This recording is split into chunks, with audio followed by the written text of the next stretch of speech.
विद्यार्थियों, आपने पिछली क्लास में समास समझे, यानी कि समास किसे कहते हैं, समास की परिभाषा, इसके बारे में जाना।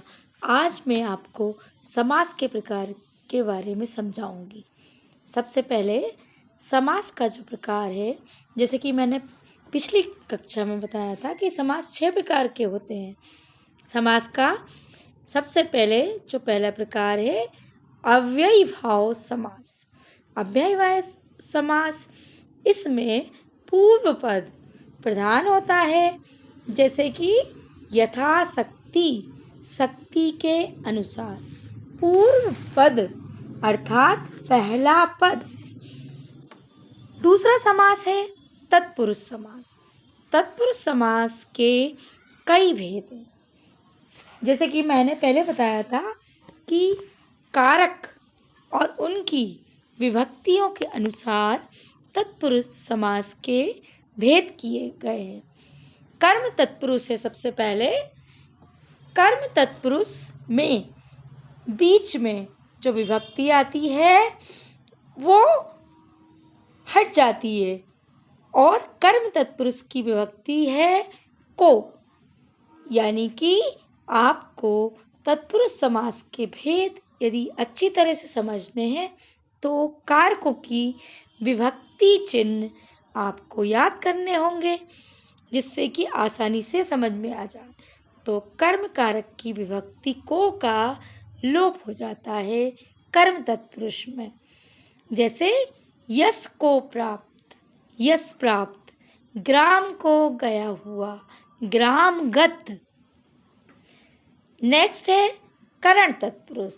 इसमें करण कारक की विभक्ति से के द्वारा का लोप हो जाता है, अर्थात से और के द्वारा बीच में से हट जाता है। जैसे मन चाहा, मन से चाहा। देवी दत्त अर्थात देवी द्वारा दिया हुआ।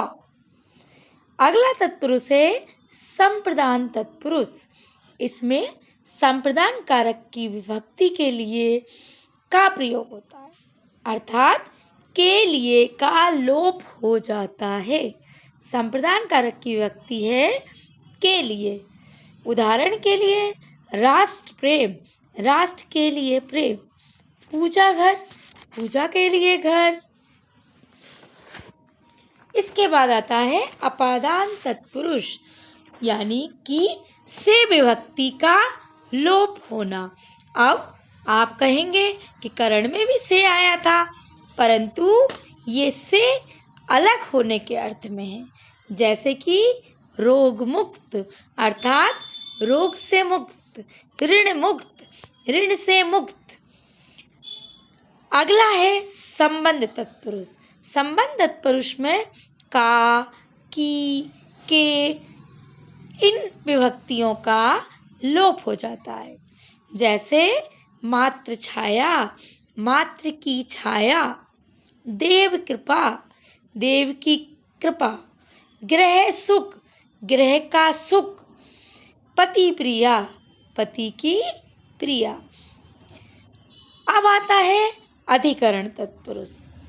इसमें अधिकरण कारक की विभक्ति में और पर का लोप हो जाता है, अर्थात विरह में आकुल, विरहाकुल।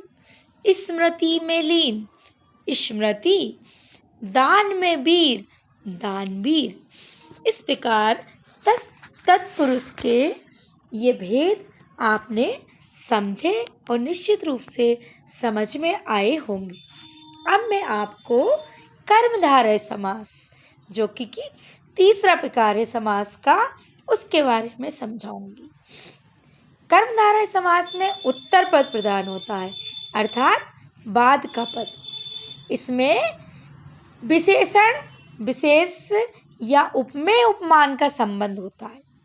विशेषण वह पद होता है जो संज्ञा या सर्वनाम की विशेषता बताता है, और विशेष उसे कहते हैं जिसकी विशेषता बताई जाती है। जैसे सुंदर चेहरा कहें तो सुंदर विशेषण और चेहरा विशेष होगा। जब किसी वस्तु की समता दूसरी वस्तु से स्थापित की जाती है तो पहली वस्तु उपमेय और दूसरी वस्तु उपमान कहलाती है। जैसे कमल के समान मुख में कमल उपमान और मुख उपमेय है।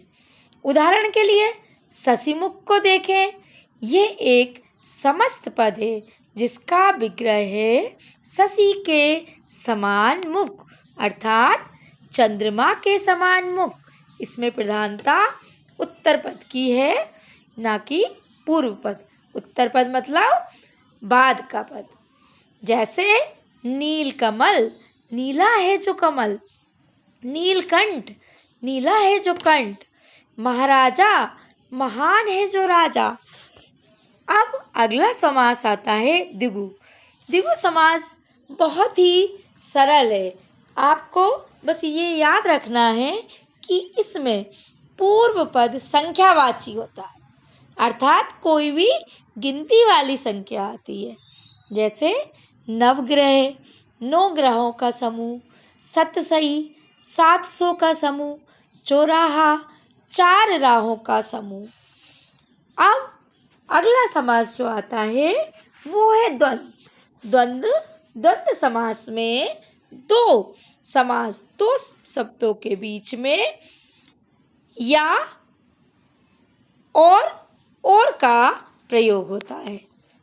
या और से 2 शब्द जुड़े होते हैं। जैसे दिन रात, दिन और रात। माता पिता, माता और पिता। उसी प्रकार भला बुरा, भला या बुरा। या फिर और से जुड़े जो समासिक है शब्द हैं वो द्वंद्व समास कहलाते हैं। अगला समास है बहुव्रीहि। बहुव्रीहि समास में अन्य अर्थ की प्रधानता होती है। संस्कृत में इसकी परिभाषा दी गई है, अन्य पदार्थ प्रधानो बहुव्रीहि, अर्थात जिस समास में अन्य पद अर्थ प्रधान हो वह बहुव्रीहि होता है। जैसा कि हम देख चुके हैं, किसी समास में पूर्व पद प्रधान होता है, किसी में उत्तर पद, लेकिन बहुव्रीहि इस दृष्टि से विशिष्ट है। इसमें दोनों में से कोई भी सामासिक पद अर्थ प्रधान ना होकर कोई अन्य अर्थ प्रधान होता है। यदि हम दशानन कहें तो इसका विग्रह हुआ 10 आनन है जिसके, अर्थात 10 मुखों वाला। लेकिन अर्थ की प्रधानता यहाँ क्या है, अन्य अर्थ निकलेगा रावण।